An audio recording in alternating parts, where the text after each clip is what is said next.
shadow work, there is this imagery, a cave, the recesses of your mind that you have to go down into to be able to see this information that has been hiding from you. And if you can do that, and if you can understand that information and bring it back out of the cave, then you can become enlightened. However, there's a question. Is shadow work possible? The answer to the question is yes. However, the question is, can you do it? And that answer most likely is no. Let me explain.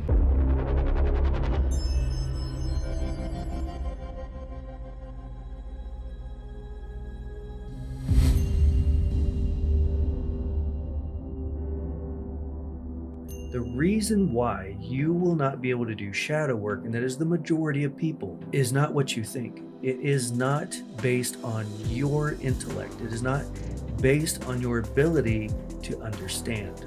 It is something different. It has to do with human knowledge and what is happening in today's society. I'm talking about the speed at which human knowledge is advancing. And here's what we're talking about. I'm going to make this very simple, so stick with me, be very short. Now, whenever I was in third grade, I had a teacher who said something that perked my ears up, right? And he said, "Did you know that human knowledge will double in 10 years?" Now, my little elementary school mind thought, this is amazing. How far are we going to have rocket ships? And, I loved science fiction. So to me, this was music to my ears. But then he said something else. He said, "And did you know that we're going to double it again 10 years after that?" And I thought, well, this is starting to sound a little far-fetched. I'm not sure if I really even understand that. But then he said, "Did you know that we're going to double it again in 5 years? And then we're going to double it again in 2 years, and then another 2 years. And pretty soon, human knowledge will be going so fast that we won't be able to keep up with it." Now, of course, I thought, that doesn't make any sense. How can we be doubling human knowledge so fast that it's not even generational anymore? Now, I don't think I thought of it, as an elementary school kid as generational, but I did see that it didn't make sense, kind of broke my mind. And the answer lies in this quote by Sir Isaac Newton. "If I have seen further, it is because I have stood on the shoulders of giants." What he's saying is that he didn't start from scratch, right? He had tons of people who came before him, and that's where he got to start. And you could say the same thing about Einstein. So Einstein doesn't have to start with gravity. He doesn't have to start with motion. He gets to start with everything that Sir Isaac Newton and all sorts of other people who had theories and proved them, and same thing with other people who are now. They don't have to start with E equals mc squared or relativity. That's already been proven time and again. So they get to start with special relativity. Now they're starting with quantum mechanics. So everything that has already come before is now the starting place of somebody else. And that speed in which we are gathering information or have access to information is going so fast. So you say, what does this have to do with shadow work? What I'm saying is this: just like with science, we are going very quickly with human psychology, right? We are looking at it. We understand what we're doing, right? Everybody is almost speaking in psychological terms.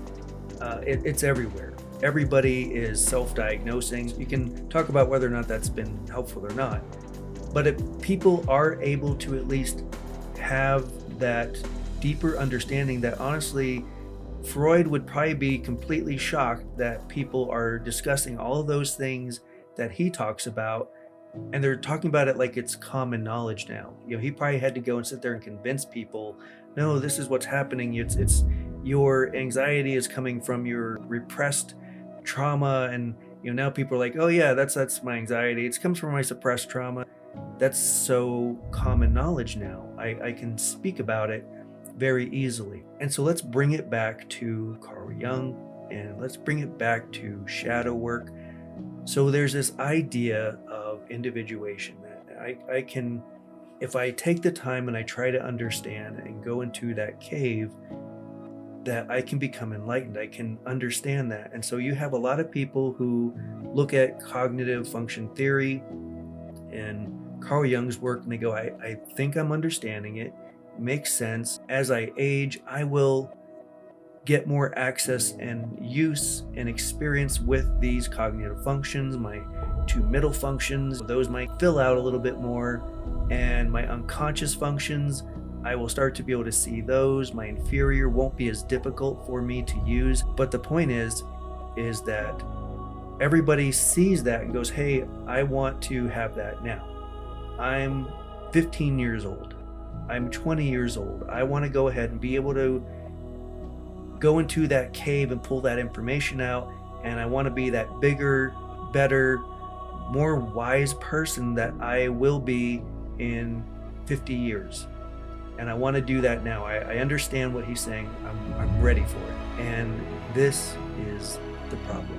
We believe that everybody has done all this work before to get us to this point where I can understand the psychology, I can understand the theory, but then they come to the part where they actually have to do it. And they're like, I don't understand. Why can I not do this shadow work? And for some people, very rare that they will be able to do the shadow work.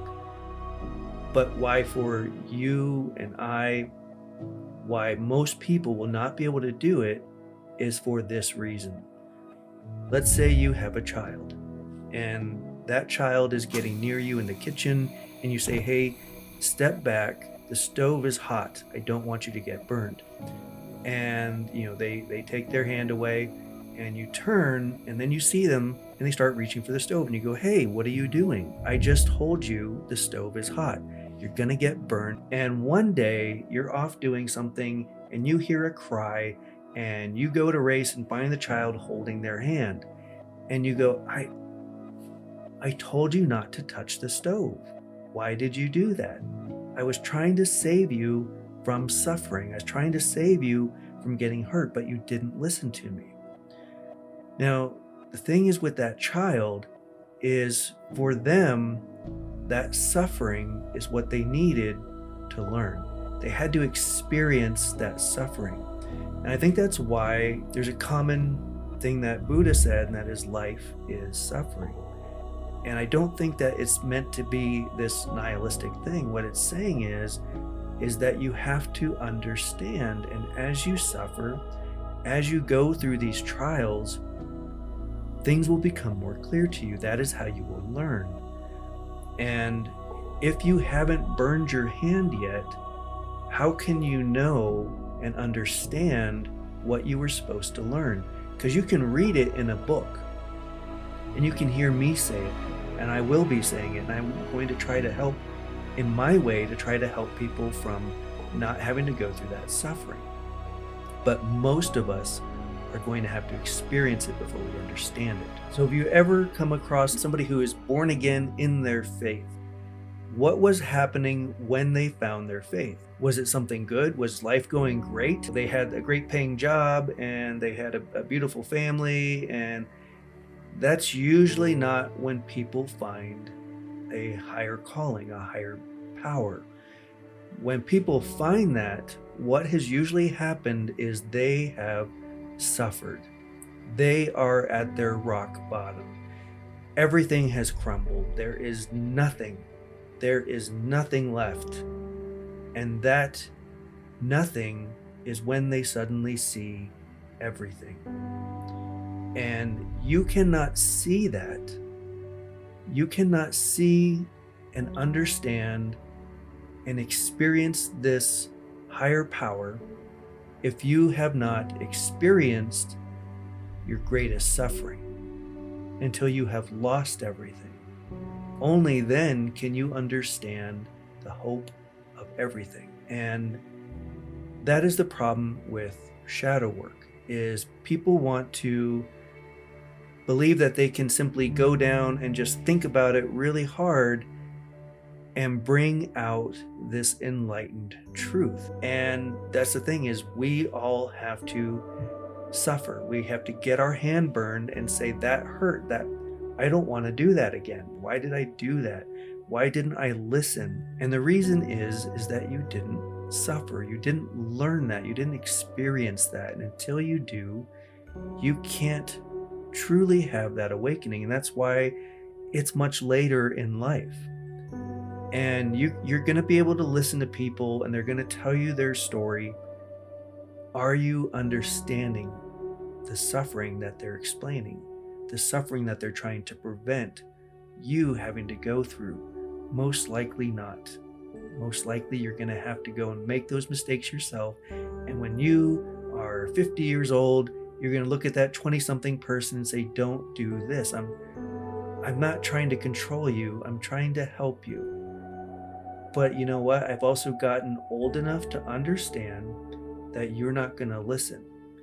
I've gotten old enough to understand that you're going to have to experience that for yourself. And when you do, you will grow from it. You will learn from it. And you will become hopefully, a more enlightened version of yourself. Because if you don't do that, then your life will become a tragedy.